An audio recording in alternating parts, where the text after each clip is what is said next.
West Michigan and the need for savings of their equity, people need to look at alternative ways to sell their home and maybe stay involved themselves.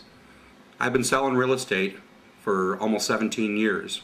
The last 8 years I've been with Port City Property here and offering these alternative programs.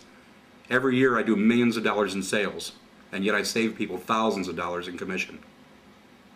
So give me a call. Damn. A couple of you have been there. Here's to you.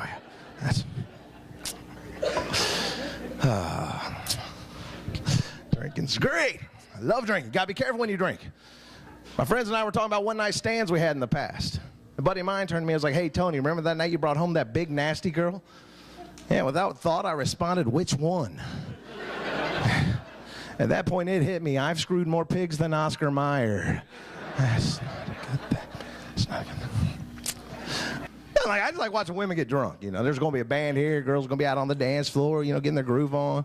That's stage one. Stage one, when a woman gets drunk, the buzz kicks in. You're dancing with your girls. Stage two, that's a little different though, ain't it, ladies? Now you're drunk as hell, standing on the middle of the dance floor talking about holding my earrings. I'm kicking that bitch's ass. She stared at me. I love watching you women when you go out to the nightclub, There's some things you got to bring with you, like your keychain with the pepper spray on it. For the drunk asshole who won't leave you alone all night. Just that burns, by the way. And number two is a hairband or hair scrunchie. You got to wear it on your wrist, Spends more time on your wrist than your hair, but you got to have it.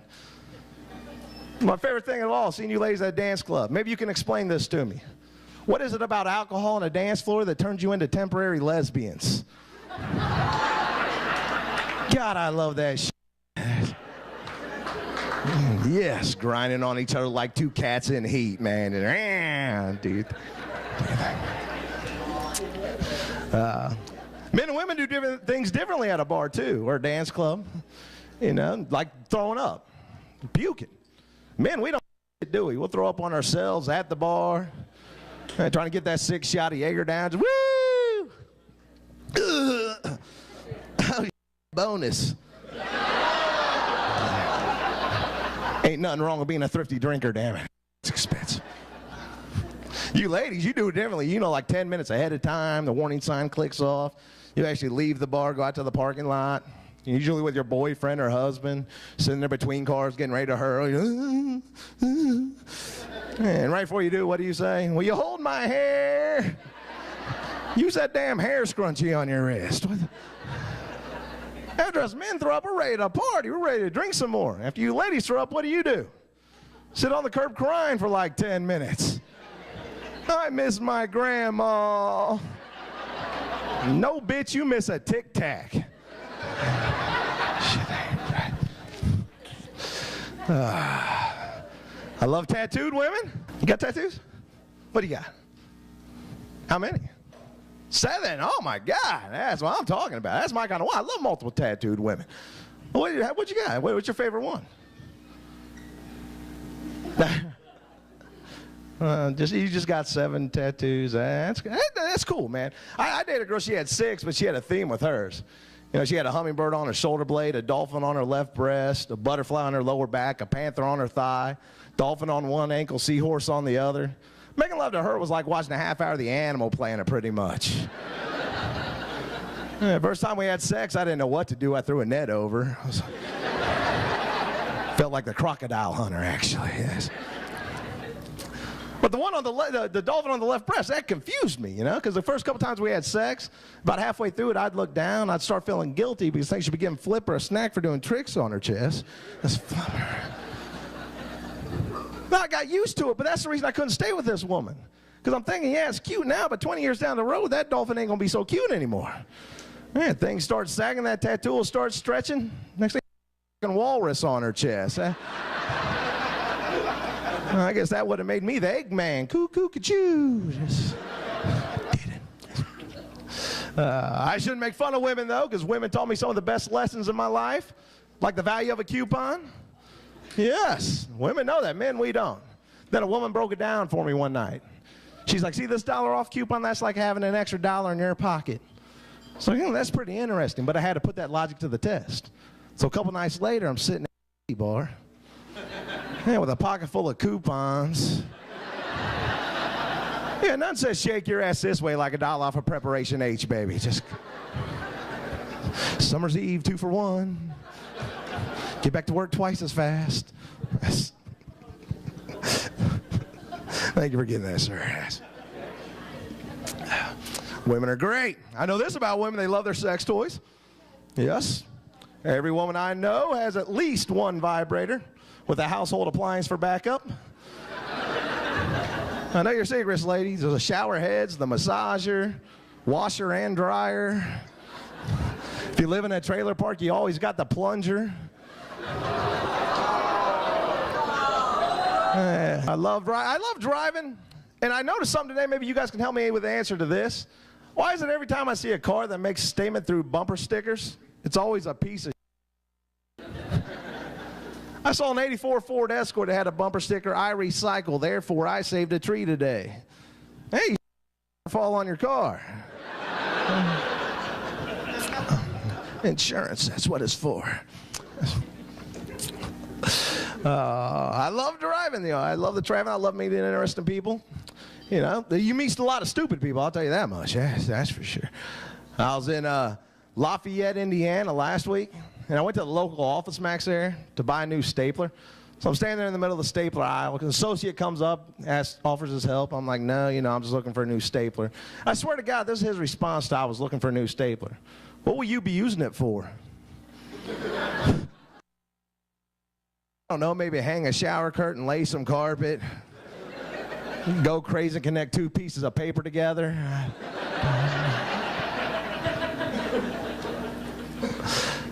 So he starts showing me all the different staplers they got, and they have electric staplers now. You guys familiar with these? Hey, the electric stapler, you slide the papers in, it staples it for you. I'm like, now that's a great invention, but honestly, how lazy can you be?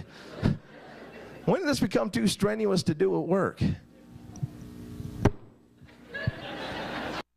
Shit, I need a break. There's like 5 pages there. I need to get a couple puffs of a cigarette or something, man. Come on, hook a brother up. Do a lot of driving. I drive a lot at night, and there's a downside to that. Last year, I hit 3 deer driving at night. Did a lot of damage to 3 different cars. But I did manage to find humor in this. That is the fact that I have friends who hunt that didn't kill as many deer as me last year. The same one's always trying to get me to go, too. It's like, hey, Tony, want to go hunting? It's like, yeah, let me get the car. Wait for nightfall. Yeah, it sure beats sitting in a tree for 12 hours covered in deer piss, that's for sure. Go do your thing, man. Everyone asked me the same question after each deer. They were all nice. They're always like, was a deer stunned by your headlights? Like, how the hell am I supposed to know if a deer's stunned by my headlights? What was he looking at you with eyes real big? I'm like, yeah, but I had the same expression on my face.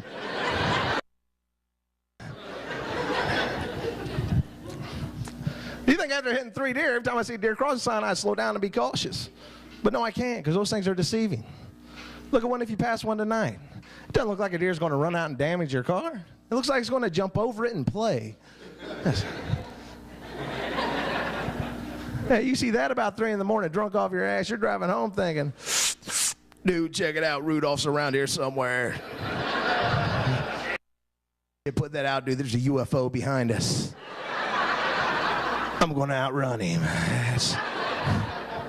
The last time I got pulled over, I knew I was going to get searched because he said he smelled the marijuana in the car. Yeah, so as soon as he asked if I had any on me, I looked him right in the eye. I said, yes, sir, as a matter of fact, I do. But check this out. Me and my friends walking to the car, right? We saw this bag of weed laying on the ground. Yeah, since we don't do drugs, I said, let's pick it up and bring it to the police station. But since you're here you go. And he let me off for originality. I was one happy camper. Hell yeah. Woo-hoo. You get the occasional guest star on cops too. They're not on there every week. I was watching one episode. They busted 3 people for stealing out of the back of a Goodwill truck. That's the funny part right there, folks. How sad is your ass if you're stealing from Goodwill? What the hell would you steal on the back of a Goodwill truck to make you say, damn, I want to steal that bad boy? Cruising down the road with your friends, like, dude, you see that REO Speedwagon t-shirt? I think there's a Joey Harrington jersey right next to it. That was my... he sucks. You want to hear a good Joey Harrington story? This is no lie. I was in Detroit a couple months ago, and Joey Harrington was at the show. So, you know, I was having a good time. I was ribbing with him. I thought he was enjoying it, but apparently I pissed him off. Because about halfway through my set, he got up and threw a full bottled water at me. Yes, but it was all good because the guy in the front row jumped up and intercepted it. So we took it the other way. It's touchdown me, Joey Harrington.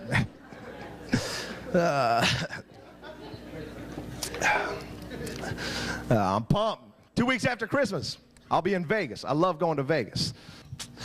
There's no lie. I was walking through the casino about 3 in the morning, and I see a guy hit a jackpot on a slot machine. He's jumping up and down, woo-hooing. I'm like, I got to go over and see what this guy hit for. I go all the way across the casino floor to find out this guy hit a jackpot for 1,500 nickels. I don't know what that adds up to, because in the end, it's not worth doing math for. You know, I'm thinking everyone who wins big in Vegas has a great Vegas story. Like, you know, I was down $1,800. I put my last C note on Black 27. Bam, I'm getting paid. We're sipping on bubbly the rest of the night. How does nickel slot player's story go? It was my last night in Vegas. I've been there for a week, and I'm down 45 cents. I take my last quarter and pump it in the double cherry machine. Now, I couldn't play the maximum because I didn't want to lose 15 cents. So I let my 2 nickels ride, and ride they did. Hell, me and Ethel May sucked down a pint of Mad Dog 2020 to celebrate. Oh, man, you guys are going to have some fun with your headliner. Before I get out of here, though, one last thing. I've spoken a lot about smoking marijuana tonight. There's a good reason for that. I'm out and I'm looking. You can hook a brother up here after the show. I do believe marijuana should be legalized for medicinal use. You guys back me up on that? Yes? Yes. Yes, if you don't, I just ask that you be objective and look at it from my point of view. I believe you legalize marijuana for medicinal use, you've just found the cure to anorexia. Oh, you can't eat, you can't stimulate an appetite? Smoke this joint and head to the hostess aisle and call me in the morning. It's all good. Like I say, if they legalize marijuana for medicinal use, the crime rate will go up. People start committing more crimes. I don't know about you folks, but after smoking a joint, I have enough trouble getting off the couch and going to the fridge for a beer. Let alone robbing a bank. Let's just say miraculously I were able to pull off this heist. How the am I going to get away? Fleeing from the cops with my cruise control set on 35. All my friends in the back seat, slow down, man. Where's my lollipops at? You guys have been great. I'm Tony Wendland. Good night. Come on, people, for Tony Wendland.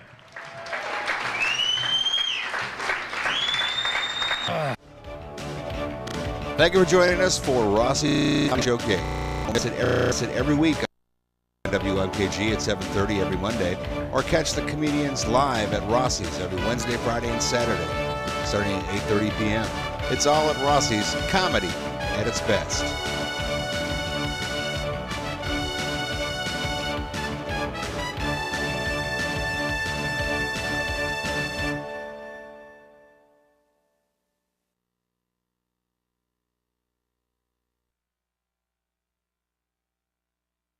My friends and I were talking about one-night stands we had in the past. A buddy of mine turned to me and was like, hey, Tony, remember that night you brought home that big, nasty girl? Yeah, without thought, I responded, which one?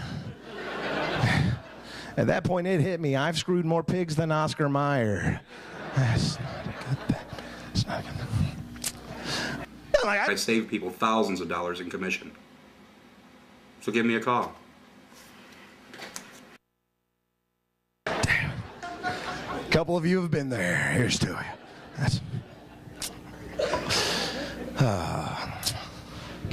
Drinking's great. I love drinking. Gotta be careful when you drink. It's like watching women get drunk. You know, there's gonna be a band here. Girls are gonna be out on the dance floor. You know, getting their groove on. That's stage one. Stage one, when a woman gets drunk, the buzz kicks in. You're dancing with your girls. Stage two, that's a little different though, ain't it, ladies? Now you're drunk as hell, standing on the middle of the dance floor, talking about holding my earrings. I'm kicking that bitch's ass. She stared at me. I love watching you win when you go out to the nightclub, you know. There's some things you got to bring with you, like your keychain with the pepper spray on it. For the drunk asshole won't leave you alone all night. Just that burns, by the way. Just West Michigan and the need for savings of their equity, people need to look at alternative ways to sell their home and maybe stay involved themselves. I've been selling real estate for almost 17 years. The last 8 years I've been with Port City Property here and offering these alternative programs. Every year I do millions of dollars in sales.